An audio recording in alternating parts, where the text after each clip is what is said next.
जय हिंद दोस्तों, आप देख रहे हैं ताजा न्यूज। बात करेंगे इस वक्त की बड़ी खबर की। देश में कोरोना के सक्रिय मामलों की संख्या 66 दिन बाद 10 लाख से नीचे आ गई है। केंद्रीय स्वास्थ्य मंत्रालय के अनुसार वर्तमान में कोविड-19 के 9,73,158 सक्रिय मामले हैं, जो कुल सकारात्मक मामलों का 3.30% हैं, जिससे साफ है कि देश में एक्टिव केस की संख्या में लगातार गिरावट देखने को मिल रही है। स्वास्थ्य मंत्रालय के सोमवार को अपडेट के अनुसार सक्रिय मामले पिछले 24 घंटे में 53,000 कम होकर 9,73,158 तक पहुंच गए हैं।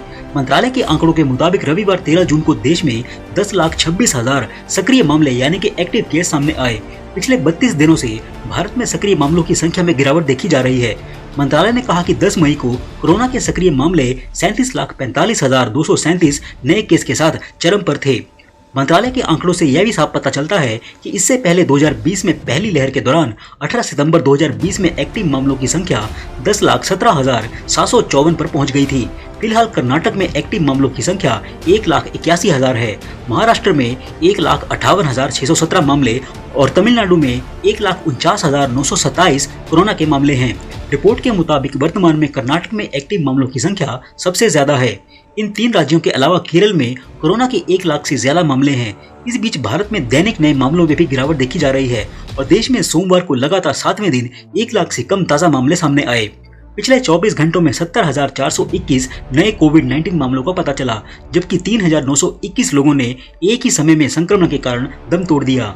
अच्छी बात यह है कि संक्रमण की रफ्तार न सिर्फ कम हो रही है, बल्कि कोरोना से ठीक होने वाले मरीजों की संख्या में भी जबरदस्त इजाफा हुआ है। पिछले 24 घंटों में 1,19,501 लोग कोरोना से ठीक होकर अस्पताल से डिस्चार्ज हो चुके हैं। वहीं 3,921 मरीजों की कोरोना से मौत हो गई है। बात करते हैं अगली बड़ी खबर की। बिहार के राजनीतिक दल लोक जनशक्ति पार्टी यानी कि एलजेपी में बड़ा घमासान मचा हुआ है, जहां चाचा पशुपति कुमार पारस ने चिराग पासवान का पत्ता काट के खुद सारे निर्णय लेना शुरू कर दिया है। पार्टी के लोकसभा में फिलहाल 6 सांसद हैं, जिनमें अध्यक्ष चिराग पासवान के अलावा बाकी सभी सांसद एकजुट हैं। साथ ही पशुपति कुमार पारस को लोकसभा में पार्टी का नेता भी नियुक्त कर दिया गया है। उधर चिराग पासवान अपनी प्रतिष्ठा बचाने के लिए खुद चाचा के घर पहुंचे, जहां उनके लिए दरवाजा तक नहीं खोला जा रहा था। वो खुद कार चलाकर चाचा के बंगले पर पहुंचे थे। आधे घंटे तक लगातार हॉर्न बजाने से दरवाजा खुला। पारस बिहार के मुख्यमंत्री नीतीश कुमार को एक अच्छा नेता और विकास पुरुष बता चुके हैं, जबकि चिराग पासवान उनके धुर विरोधी रहे हैं। उनका कहना है कि उन्होंने पार्टी तोड़ी नहीं है, बल्कि बचाई है। चिराग पासवान ने डैमेज कंट्रोल की उम्मीद में चाचा पशुपति कुमार पारस के समक्ष अंतिम प्रस्ताव यह रखा कि पार्टी के संस्थापक रामविलास पासवान के निधन के बाद उनकी पत्नी अर्थात चिराग की मां रीमा पासवान सबसे वरिष्ठ हैं और उन्हें ही अध्यक्ष का पद दिया जाए। इस पर पारस खेमे से कोई सकारात्मक प्रतिक्रिया नहीं आई है। चिराग पासवान अपने मित्र राजू तिवारी के साथ चाचा के बंगले पर 1.5 घंटे रुके, लेकिन मुलाकात नहीं हो पाई। सीधी मुलाकात न होने पर चिराग ने चाचा के समक्ष अपना प्रस्ताव भिजवाया। इससे साफ है कि पशुपति कुमार पारस ने घर और पार्टी का दरवाजा दोनों ही चिराग के लिए बंद कर दिए हैं और वो उनसे किसी प्रकार के समझौते के मूड में नहीं है। आरजेडी नेता भाई वीरेंद्र ने चिराग को अपनी पार्टी में शामिल होकर इज्जत बचाने का ऑफर किया है। तेजस्वी बिहार में और चिराग केंद्र में मिलकर राजनीति कर सकते हैं। पद बांटने में जिस तरह से जातिगत समीकरणों का ख्याल रखा गया है, उससे स्पष्ट है कि तैयारी पहले से चल रही थी। पारस को पार्टी का राष्ट्रीय अध्यक्ष भी घोषित कर दिया गया है। बात करते हैं अगली बड़ी खबर की। 2022 में गुजरात की सभी 182 सीटों पर लड़ेगी आप। केजरीवाल की प्रेस कॉन्फ्रेंस में फिर होने वाली थी पिटाई। लोगों से पहले ही उतरवा लिए गए जूते चप्पल। जी हां, आम आदमी पार्टी यानी कि आप के सुप्रीमो अरविंद केजरीवाल 1 दिवसीय दौरे पर सोमवार 14 जून 2021 को गुजरात पहुंचे, जहां उन्होंने आगामी 2020 विधानसभा चुनाव में राज्य की सभी सीटों पर चुनाव लड़ने का ऐलान किया।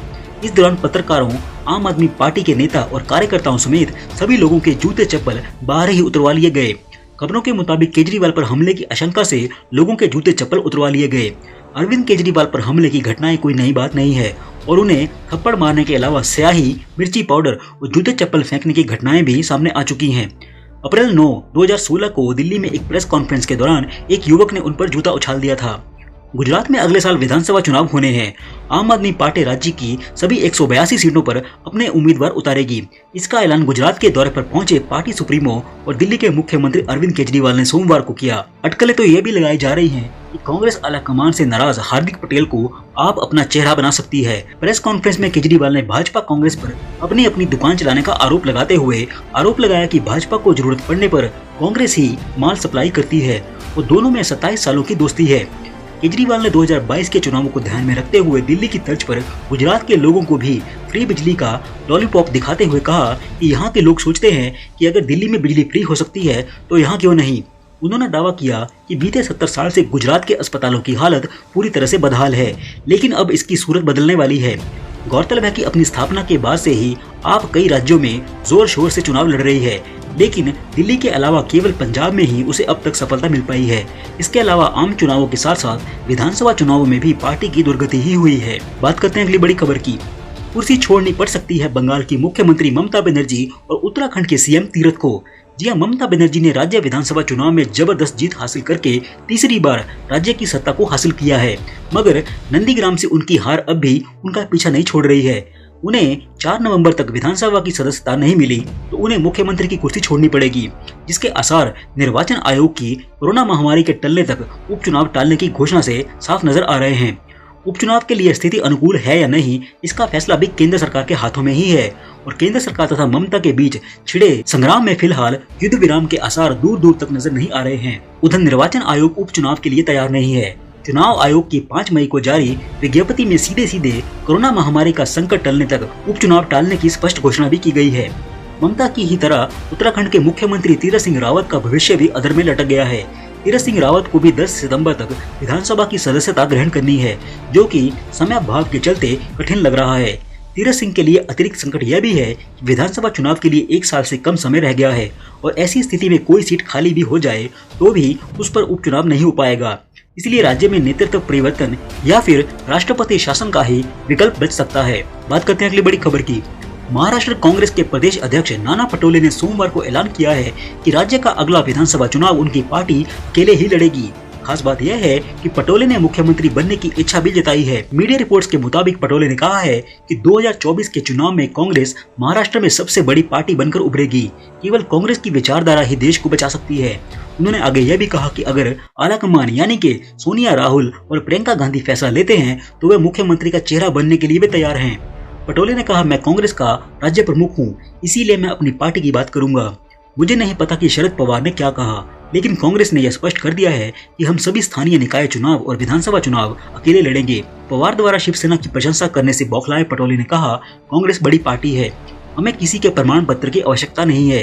यहाँ तक कि अगर कोई हमें दरकिनार कर रहा है तो इसका मतलब यह नहीं है कि कांग्रेस को दरकिनार कर दिया जाएगा। 2024 तक महाराष्ट्र में शीर्ष पार्टी केवल कांग्रेस ही रहेगी। रिपोर्ट्स के अनुसार पटोले के इस बयान के बाद से महाराष्ट्र की सियासत गर्मा गई है। ये चर्चाएं जोर पकड़ रही हैं कि राज्य की महाविकास अघाड़ी सरकार में कुछ भी ठीक नहीं चल रहा है।